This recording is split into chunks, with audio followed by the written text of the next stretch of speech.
In this episode, I'm going to teach you how to position yourself as an expert. Now, I'm talking the authority, not just you have expertise and a couple people know about it, but how do you position yourself so that the whole world sees you as the number one expert in your niche? A lot of the advice that you'll find elsewhere is how to look like an expert, like how to sound like one, how to dress like one. None of that really matters if you don't have actual experience. In this episode, I am going to challenge the idea that you need to fake it until you make it, or that you should speak to beginners so it feels like you know more. I'll walk you through some of the biggest traps that people fall into as they're trying to build credibility, and I'll share with you why others do come across as the go-to authority in their space. Let's dive right in.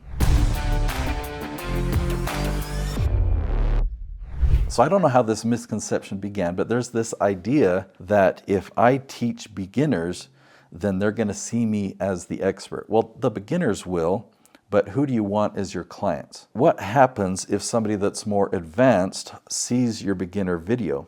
They're going to see you as not a fit for them. But what if your video answers advanced questions? The advanced people are going to appreciate that. They're going to see that you can answer advanced questions. And what are the beginners going to think? The beginners are going to think, okay, wow, they know advanced stuff, so obviously they can help me. Now, there's the cliche out there of walking the walk versus talking the talk. I'm going to say both are important.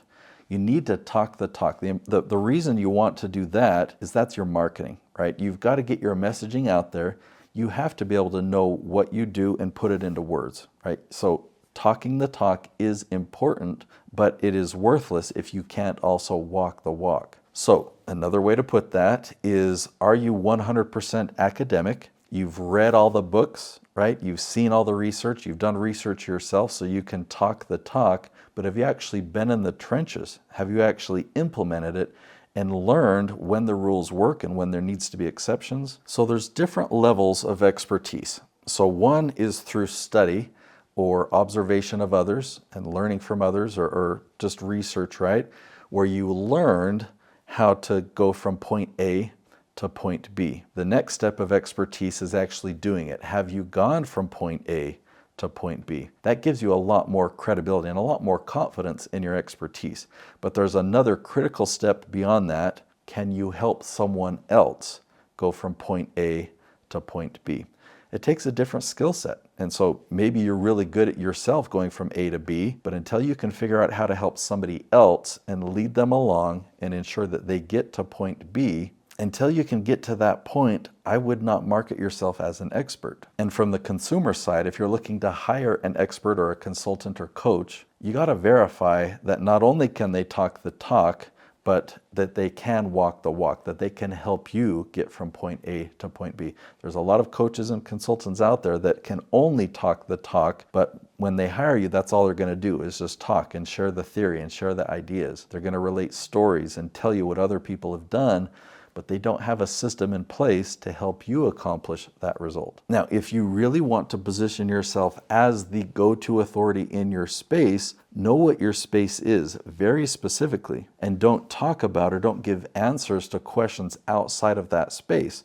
Or just be clear, just be transparent. Now, you can go to ChatGPT or to Google and you can find answers. Like if there's a question that somebody asks you and you're like, that's not really in my realm, but I could Google it. When you do that, do not deliver the content as if it's your experience. But instead, if you reference it and say, now, there's a lot of people that will give you this advice, so I searched online and they're telling you to do this, do that, and do that. Here's my perspective and here's my bias, why I don't even pay much attention to that, because I'm focusing on this over here. And when I've done that, here's what happened, right? If you let people know where your experience begins and ends and what your opinions are and where they come from, that's actually going to help attract the right people and push away the people that aren't a fit. But otherwise, you're just regurgitating stuff that ChatGPT could deliver, and your business isn't going to grow. People won't hire you. One of the most valuable ways that you can share your expertise is through stories of real experiences that you've had. So people ask a question, you can respond teaching them principles, and then share a story that illustrates that principle. Now, how long does it take to become an expert? You're going to hear people say, oh, it takes 10,000 hours. That's kind of become a popular thing because some expert out there on experts said that. And the reality is there's never a too early to be an expert, but you can't pretend. Again, the only steps are you have to know how to do it. Step 2, you have to do it. And step 3, you have to be able to help somebody else do that thing. Then you're an expert. That might take a week. More than likely, it might take longer, but it could take a month. It could take a year. But there's no set requirement as far as, oh, it's going to take 10,000 hours to become an expert. Now, people see me as a YouTube lead generation expert or a YouTube search expert. How long did it take me to become a YouTube expert? Well, we need to rewind back about 12 years ago. I had a web design service and a website SEO service, so I could get websites ranked at the top of Google. It worked, okay? I made a discovery that this YouTube video that we were using on the web page, the video itself over on YouTube was getting 50 times more views than this page we had ranking #1 on Google. And that was a discovery. It was surprising. I looked for more examples and I found them all over the place. And so I pivoted my business, but I couldn't sell that service. I proved it on small scale, but I knew what this potential was. I knew that I could turn somebody from an expert into a thought leader. I created a package of how I would do it, but no one would buy it from me because I didn't have a case study. I didn't have a track record of success. So I found 2 people, 2 experts that I partnered with. And I said, I'm not going to charge you for my services. We're going to build this YouTube channel and we're going to share in the profits. And it took 2 years, but both of them were an extremely wild success, way more profitable than I ever imagined. And they caused a lot of people to turn and look and say, hey, Nate, we want you to do for me what you did for those 2 channels. And so obviously at that point, now people were willing to pay money for my service. Now, from the moment that I made that discovery, I now had expertise. I knew how to get a single video to rank at the top of YouTube, or I knew how to have a video get views from search. But how to turn that into thought leadership and having a person being seen as the #1 authority in that space, I had an idea of how to do it, but I'd actually never done it before. But after those 2 years of being able to take somebody else and help them get from point A to point B, okay, so now it was a 2-year journey for me. Now, there is something about video that kind of magically gives you credibility. And so this is a little bit of a superpower that you need to use responsibly, okay? I need you to follow the advice of, I think his name's Uncle Ben, Spider-Man's uncle. He was giving Spider-Man advice and he said, with great power comes great responsibility. Now, just the fact that you're on video, people will see you as an authority. And there are a lot of people that misuse it. They're called influencers. And that's why people want them to do a brand deal or a sponsorship or to do a commercial for a product because, ooh, that person who has influence is recommending the product. Now, if your goal is to really position yourself as an expert, then you really need to have expertise. Follow what I've told you so far in this video, and then by you leveraging the power of video, people will naturally see you as an expert. And when you have a conversation with them, you'll tell that they're excited to talk with you because they've been watching you in video and now they actually get to talk with you in person. And if it were an audio call, I usually do Zoom these days, so it's video. But a lot of times when I would do a phone call, they would say, is this Nate? Are you the guy in the video? And they'd be so excited to actually be able to talk to me.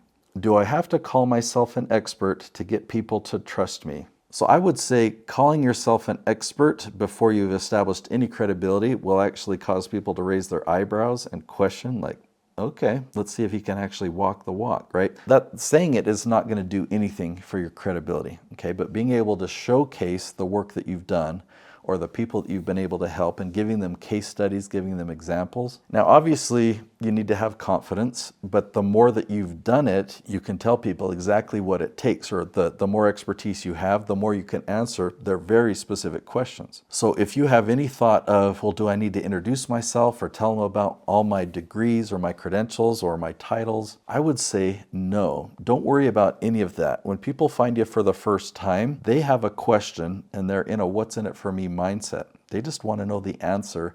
They don't want to be introduced to a person. That's not what they're thinking about right now. So they find your video, and in your video, you just jump right into the topic. You focus on answering their question and providing them real help. And they'll appreciate that. They will value that, and that will actually build trust without you having to announce anything about your expertise. What if I'm just getting started and don't have case studies or results yet? Well, now you have your first step. You've got to go out there and get case studies or get results.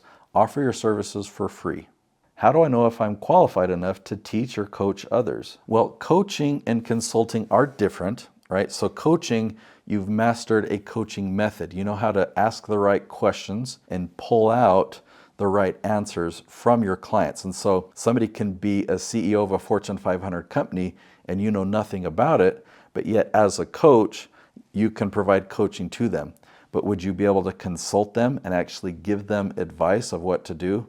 Of course not. So you have to know, when am I wearing my coaching hat? When am I wearing a consulting hat? And if you don't have any experience, then obviously you can't provide consulting. To be a consultant, you have to have experience going from point A to point B, and the next step is helping somebody else go from point A to point B. That's when you know that you're qualified to help other people because you've done it before. So if this episode has really helped you rethink what it means to be seen as an expert, the next step is how to turn that credibility into momentum. So that process is called authority marketing. Now I've created another episode, I'll link to it right here. It's called What is Authority Marketing? You'll learn how to be recognized as seen as the expert to the right audience. In fact, you can picture who your dream clients and customers are and make sure they're the ones that are finding you and they're the ones that are seeing you as the expert. So with authority marketing, you're going to learn three things. You're going to learn how to attract attention, build trust, and create demand. So if you're ready to turn your expertise into real authority, then go watch that video. What is authority marketing?